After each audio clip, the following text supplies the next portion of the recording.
In the late 60s, a fresh-faced teen with a mop of blonde hair was entertaining families across America in wholesome Disney films. But Kurt Russell was no cookie-cutter child star. Behind that innocent facade burned a rebel spirit, waiting to break free. This video charts Russell's extraordinary evolution from Disney golden boy to burnt-out teen runaway. We'll see how he fought to be taken seriously as an actor, reinventing himself as an intense action hero in gritty collaborations with John Carpenter that define the 80s. Then, we'll watch Russell subvert his tough guy image through quirky comedic roles in complex troubled characters. Russell's career reveals the struggle behind the shiny Disney facade as he battled to grow up in public and forge his own identity. He proved an endearing talent who refused to be typecast. Russell's restless creativity and resilience allowed him to shape-shift again and again. He became one of Hollywood's most unpredictable leading men. Are you ready to glimpse the rebel behind the all-American smile?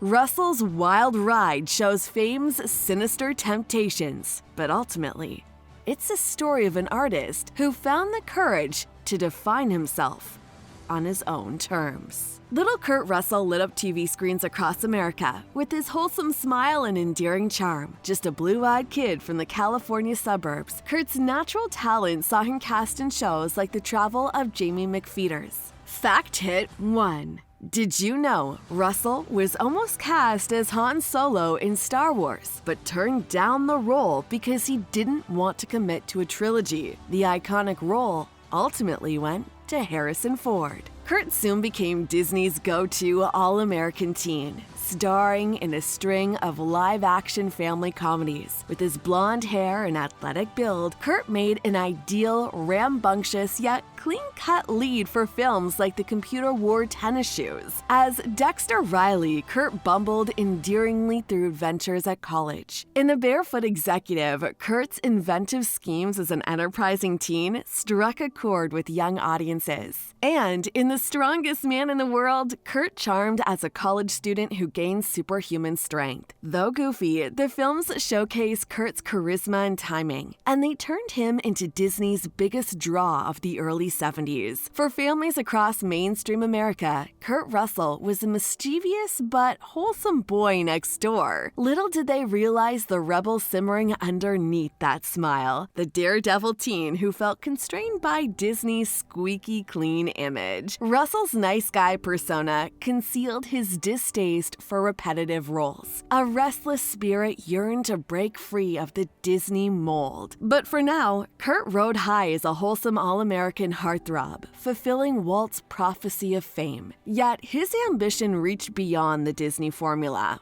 Behind the scenes, Kurt grew increasingly frustrated, dreaming of edgier roles.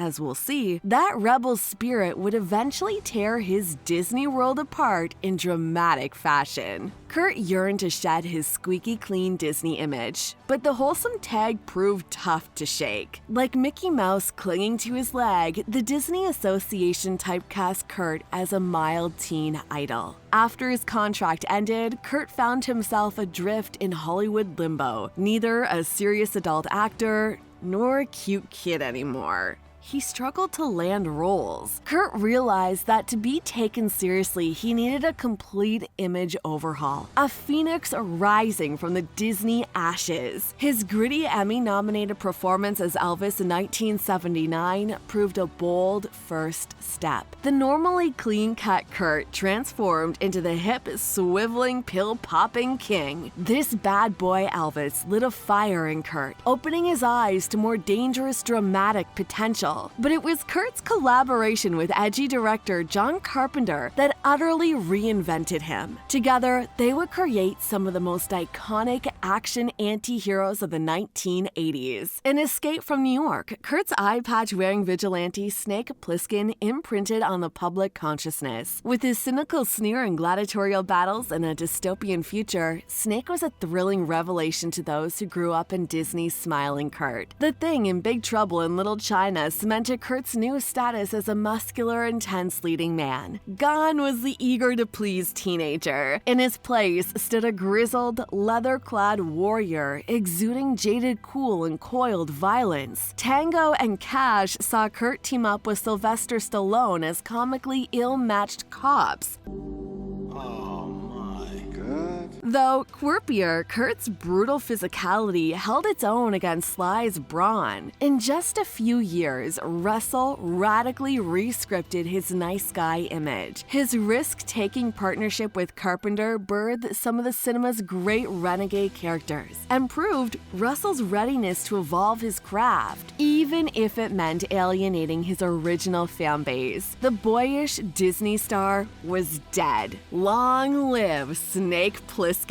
Like his baseball scout father Bing before him, Russell dreamed of life in the big leagues. As a teen, Kurt showed promise as a switch-hitting second baseman. While acting, he played in the minor leagues for various California farm teams. Shaggy-haired and lanky in his uniform, Kurt approached baseball with his signature intensity. While not the most gifted athlete, he impressed coaches with his work ethic and competitiveness. For a few golden seasons in the early 70s, Russell got to live beyond boyhood dreams, acting by day, playing pro ball by night. Though exhausted from his double life, baseball fueled Kurt's focus as an actor. Sports and cinema let this restless spirit live multiple lives. But a brutal collision at second base shattered Kurt's baseball aspirations. Trying to turn a double play, an incoming base runner blindsided Russell, tearing his rotor cuff. Despite grueling rehab, Kurt failed to regain full strength in his throwing arm. His minor league batting average plummeted along with his spirits. Though he briefly played as a designated hitter for a Portland team owned by his father, Kurt finally hung up his cleats in 1973. In one instant, his baseball dreams died, but it reinforced Russell's energy on acting, throwing himself into intense physical roles. Kurt channeled that athletic grit on screen instead. Baseball's loss proved Hollywood's gain. Still, Russell sometimes wonders, what if? Had he stayed injury-free, might he be coaching in the majors today instead of acting? For this restless spirit, sports and cinema offered parallel lives, equal dreams, and the sliding doors of fate could so easily have sent Russell down a very different curveball career. Fact hit number 2. Kurt can't help feeling bitter about his place in Hollywood. After decades honing his craft, he knows his talents remain undervalued.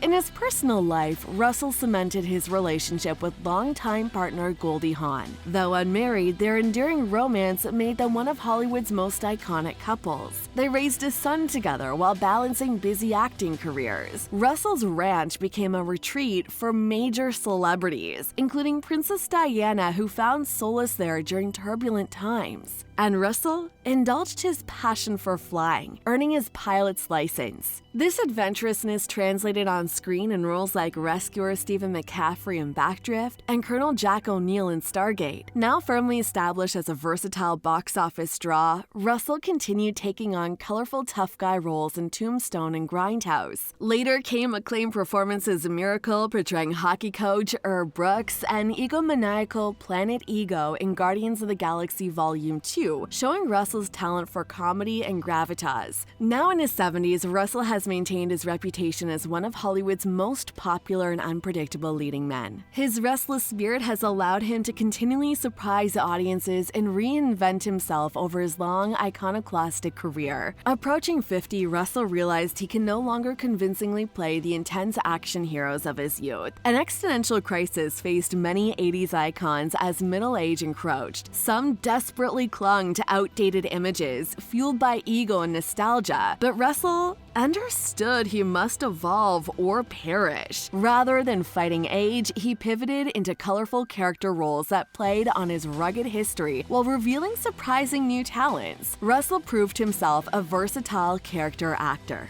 Fact hit 3. Did you know Russell admits he ghost-directed the 1993 Western Tombstone after the original director was fired? In Death Proof, Russell deconstructed his own macho bravado. As cynical stuntman Mike, Russell used his imposing physicality in more sinister ways, as a serial killer reveling in the hunt. Bone Tomahawk saw Russell draw on his Western roots, playing a sadistic troglodyte savaging frontier settlers. Kurt disappeared into the role, his piercing eyes belying this monster human's origins. And in The Fateful Eight, Russell manipulated his tough guy image as conspiratorial outlaw John Ruth. Audiences thrilled at seeing their Kurt turned against them, his smirking ruthlessness keeping them off balance. Russell also revealed a flair for comedy. An overboard, opposite real-life partner Goldie Hawn, Russell proved endearingly hapless as a clumsy carpenter suffering amnesia. While in used cars, he was a deliciously sleazy salesman, satirizing his own macho bravado. Now in his 70s, Russell has proven himself a Hollywood survivor, shape-shifting to stay relevant. His chameleon-like ability to believably inhabit wildly diverse roles is a testament to his underrated acting chops. Russell shows how maturity needn't narrow an actor's options. Quite the opposite. Leaning into age allowed Russell space to access his full range as a performer. Once known only for a few hyper-masculine roles, Russell demonstrated himself to be a creative spirit